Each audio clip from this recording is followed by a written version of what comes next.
Obviously, anytime you get to step out on the field, it's a real treat. You work really hard during the week, and to get opportunities to play and show, for me, myself personally, how much I've grown as a player and a goalkeeper. It's been really nice, and obviously playing for this great club is such an honor and something that I don't take for granted. So it's been really, really great. Someone had said to you this time last year you were playing European matches for Arsenal. Would you believe them? I think like my ego might say yes, but I don't know if I would have been able to see the pathway forward. I don't know if I, as an American player, I didn't think maybe it was possible, or somebody with my playing history might have found it a bit more difficult to make a move like this happen, and to be able to play meaningful minutes for a club like Arsenal is truly special. So yeah, maybe I believed that I could play at this level, but I just didn't know that the pathway was possible. So it is nice to hear that and to think about it, and it puts things into perspective every time you step out on the field. Just want to ask about, you said in the past when you were sort of at school in America, you'd be watching Arsenal games. What time would you be waking up in the morning to watch them, and what was it that drew you to Arsenal to support as a team? Yeah, I mean, it's not really like the best story ever about supporting Arsenal. Really, it was after the World Cup in 2010. I bought my first game of FIFA, and when it says what club do you want to support or select, obviously A came up first, and Arsenal was there. So then, but also, I made that connection. My sisters both played for a club team, a local club team that was called the Arsenal, and so I just made that connection right there, and kind of stuck with it. And obviously, through the early 2010s, some really great times to be an Arsenal fan. And yeah, get up nice and early. Depends on when the kickoff was. The 12:30 kickoff here is 7:30. So anytime that Arsenal were playing, I was doing my best to watch. And as I got a bit older, I got into the pub culture as well, into New York City, and been around the fans for those types of atmospheres as well. Do you think that makes it easier maybe for you to connect with fans now you're over here? Because in the last game they were sort of shouting USA after you made the saves and all that kind of stuff. That feels nice, yeah. I guess it's easier, but it's also more difficult because you want them to love you so much. You want to step out and you want the fans to love you because you were one. You understand the feeling of what it's like to be a fan. So I think I found the same with the national team. I was a fan for the U.S. national team before I was a player. So because of that experience, I kind of just knew that for me, coming here and being myself was the best way forward, and that I'm a really relatable person who has a relatable story to a lot of people in this life. And luckily, my dreams came true, and I get to represent this club every single day.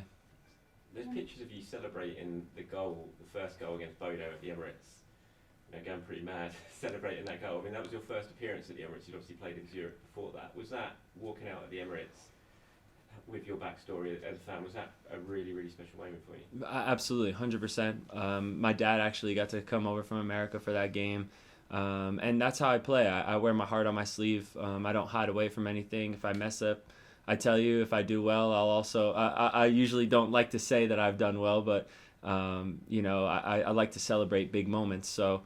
I think that shows that I want what's best for the team, whether I'm on the pitch playing in the starting 11 or on the side. I don't know if the cameras got me celebrating after Leeds missed the penalty kick over the weekend, but that comes from a lot of homework that Aaron and I do together, and it was a really, really good feeling for me to feel like I impacted or helped impact part of the way the game turned out, even though I wasn't on the pitch. So I just want what's best for this team, whether I play well or play badly. As long as 3 points go on the board, that's all that really matters to me. How did you impact that on the game against Leeds?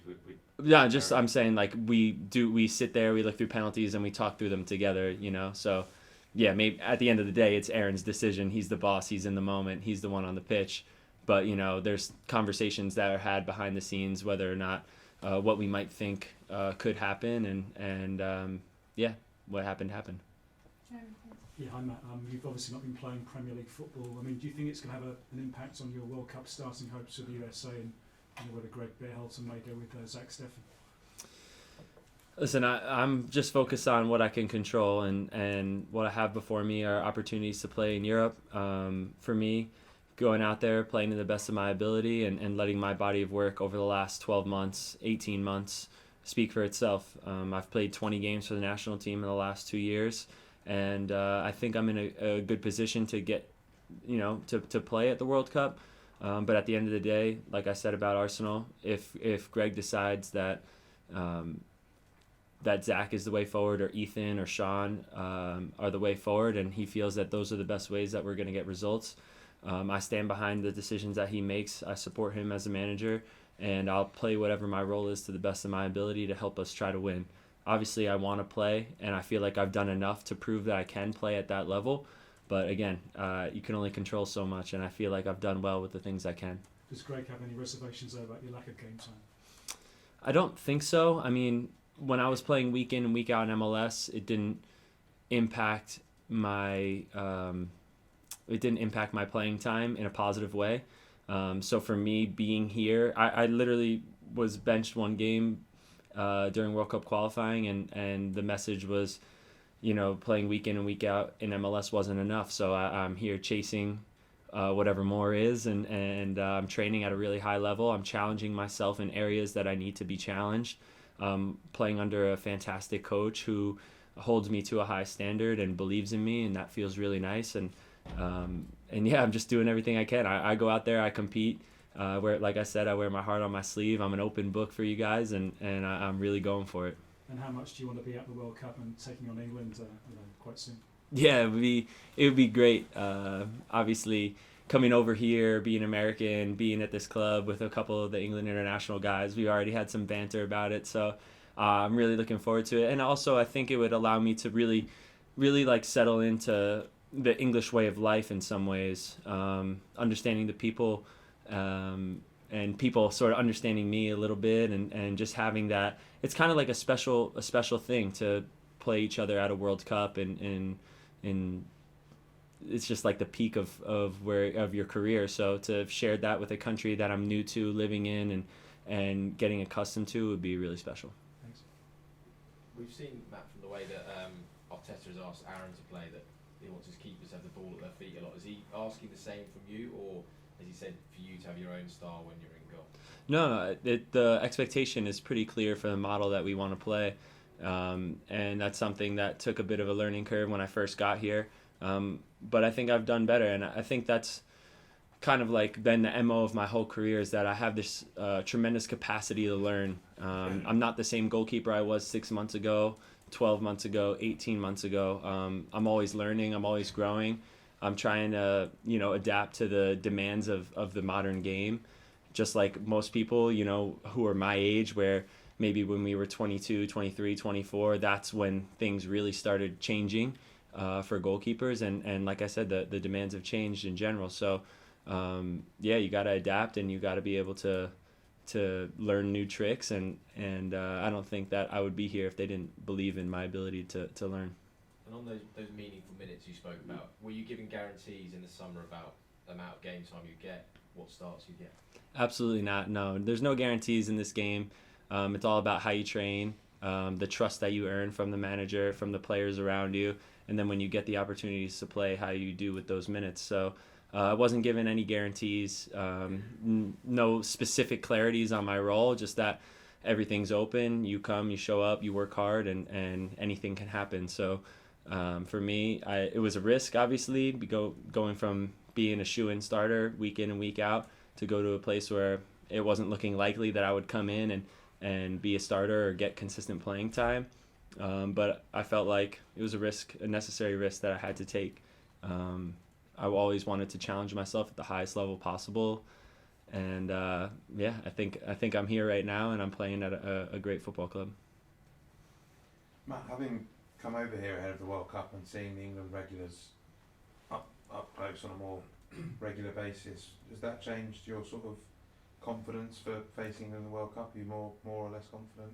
No, I'd say probably just about the same. We have a belief in ourselves as a national team. Obviously, seeing these players, you realize how gifted they are, but you can tell that as well from the TV. England's got one of the most talented pools in the entire world, not just their region. So that was always going to be a challenging game for us, and I think our group in general is the lowest FIFA ranked group on average. So it's a tough group. Every single game is tough, and yeah, obviously we want to talk a lot about England versus US, and it's a great storyline. But at the end of the day, before before that game. We each have one match to go through, and in the World Cup, as we all know, anything's possible. So if you look too far in the future, you're going to find yourself in some trouble. And what are the sort of conversations you're having with Kyle or Ben, the England players here? Yeah, I mean, most of my banter comes with Aaron about it, but in reality, most of it was around the time of that international window back in September, and then when we came back from that, I think Mikel did a great job of sort of snapping us back into the fact that we had a pretty intense period ahead of us, and so we kind of left that international window and all international talk behind us, and we had obviously a North London derby coming out of the international break and games every midweek and weekend from there on out. So I think for us it was, we joked about it a little bit around then, and then we realized, we have a lot to go through between then and now. So. Well, sorry, when you do speak about it with whoever, who starts the conversation? Is it just about can't wait to get you in Qatar, we're going to hammer you, or how does it work? Yeah, it's just normal banter like you would have with anybody. It's just like, oh yeah, America versus England. Yeah, you talk about the Revolutionary War and this stuff. Just joking around, just stuff like that. And that's more me joking about it. And how did they come back to you on it? They just same thing. They laugh and they just joke about that they're gonna smash us. So it's all good.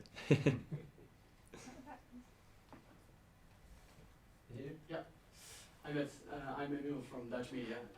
What do you know about this PSV squad? Yeah, I know a lot about this PSV squad. They're obviously a very high-powered offensive team. They scored a lot of goals as of late. They're always challenging for the title in their domestic league, and they've done well so far. In the group stage in the Europa League, we're the top two teams in the group, and we know that they have a lot of individual quality. A couple dangerous players up top. I think the left winger has 13 goals, 11 assists. And those aren't stats that you just turn your nose away from. That's stuff that you have to consider.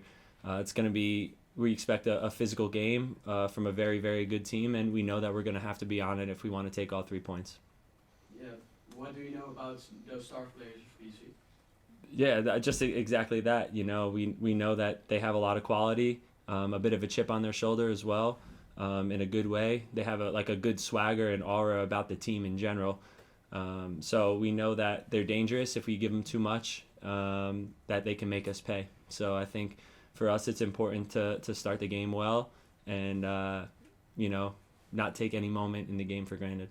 Thank you. Good luck tomorrow. Thank you. Just a quick one. Aaron's obviously developed a bit of a reputation for kind of goading the opposition fans behind the goal, all kind of nice natured, I suppose. But I just wondered, what's he like on the training ground, and have you kind of felt under pressure a bit to kind of replicate that when you play? No, I definitely don't feel any pressure. He's his own person. He approaches the game the way he does. And for me, being in a foreign country, the last thing I want to do is go up to the fans and antagonize them or whatever. So for me, that's how he sort of gets himself into the game, and it's part of who he is, and it helps him play better. But no, definitely don't feel any pressure to replicate that. What do you need to get yourself in the zone? Are you the opposite? Are you more zen? Yeah, I wouldn't say I'm zen. My focus comes just from within myself. Before games, I like to take time, just be mindful, think about things, perspective about what I'm doing, the magnitude of the club that I'm representing, and just being grateful for the opportunities that I have that lay ahead of me. Matt, can I just ask as well? Last week in Norway, your boss Mikel Arteta said he praised you for a phenomenal performance. How did that make you feel? And what's it like working under Mikel Arteta? Yeah, it felt really good, to be honest. But again, it's one game. So for me, it's how can I take that performance and continue to build on it, continue to get better. And again, like I said before, my goal is to take this as far as I possibly can to the highest level possible. So good performances are good. You tick the box and you keep going. And working under him has been fantastic. He's somebody that's challenged me. He kind of figured out what makes me tick early on, I think. Because I'm super competitive and I hold myself to a high standard, sometimes the way we play, or at least the way we train, it can come with a bit of failure as a goalkeeper, because you're asked to take a few more risks than traditionally I've taken in the past. So it was challenging for me at first to adapt to the way, but he, always picked me up, and he was one that told me to always keep my head high, even if I was frustrated with something. Don't show it, just keep going, because in football and in life, there's loads of failures. You go through a lot of failures, but it's really about how you react to them and how you pick yourself back up. So I think that was kind of the message early on that really helped me ground myself into the team, and then start to show my personality and get to know the guys and become somebody that I feel like the guys can trust, on the field as well as off the field. For Mexico, about tomorrow, do you know Eric Gutierrez? No, I don't really know Eric that well, to be honest. I know he's a great player, but I don't know him personally. And you played against Mhm. Saudi Arabia a few weeks Yeah. ago. And any advice about this team, because it's in the same group that Mexican? Yeah. I think that it's difficult, not easy. I think any game, any team that's qualified for the World Cup is very challenging. I think the challenges we saw when we played Saudi Arabia were, in the second half in particular, they figured out how to press us. So I think that they have a good manager who makes good adjustments for them, and it made life difficult for us. I think they're very physical. They're a bigger team, and a lot of shots from distance, dangerous crosses into the box and set pieces. So they're a good team, and like I said, in the World Cup you have to be on it. So we obviously didn't score any goals against them. I think they were pretty disciplined, and that can be sometimes challenging to go up against in a World Cup. So I hope Mexico does well, but just not as well as us. Hi Matt, you said you want to take this move to the highest place possible. What is that move? What is that highest possible place for you? What do you want to achieve at Arsenal? What did you come to? I'm not really sure yet. I think it's just one foot in front of the other. Win every day, get better, 1% better every day on the training ground, and try to win the games that I have the opportunity to play. And we'll see. I think that's kind of the mentality that I had when I was in MLS. At first, my goal sheet was kind of individualized, and I put a lot of pressure on myself, when in reality, when I changed my goals and my outlook was more team-oriented, the individual things started sort of happening for me. So that's my outlook as well here. It's I want this team to achieve as much as possible, and I know when that happens, it'll bring me to where I want to go, which I don't know exactly where that landing spot is yet, but I know that at the end of it all, at the end of my career, I just want to be able to look back on it and said that I gave it a real go. What would you say the biggest differences you've seen so far in playing in North America and Europe? Obviously, a lot of cultural differences on the field. I think you have a lot more backgrounds represented here in Europe in general. I think training habits are a bit different here as well. I don't know if it's just this club or whatever. This is the only experience I have in Europe, and every time we go to a new country in Europe, you can imagine that's my first time in that country. So obviously in North America, it's such a big space, such a big area. There's people in the United States that have never ever left the United States, and that's very rare here in Europe. So you don't have as many as much experience with other cultures and other people, and that's something that I'm so grateful for here. So just those differences in training, what do you mean by that exactly? Yeah, I think the intensity over here is a lot higher on a day in, day out basis. The attention and level of detail that we receive from our coaching staff is super, super high. And again, these are just my experiences. Maybe it was specific to New England and Arsenal, and those are just the differences that I'm talking about, because I know with the national team, it's a bit more like here in terms of the level of detail and the intensity of the session. So things change, but those are just my experiences. Okay, any other questions, or are we happy? All good? Thank you.